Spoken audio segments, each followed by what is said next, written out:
সম্মানিত সভাপতি, মঞ্চ উপবিষ্ট সম্মানিত নেতৃবৃন্দ, সংগ্রামী কুমিল্লাবাসীর, আজকে বক্তব্য দিবেন আমাদের নেতৃবৃন্দ।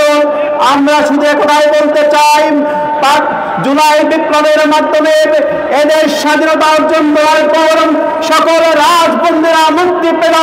বাংলাদেশ জামাত ইসলামের বর্ষিয়ান নেতা, জামাতের সাবেক ভারপ্রাপ্ত সেক্রেটারি জেনারেল এটিএম আজহারুল ইসলামকে এখনো মুক্তি দেওয়া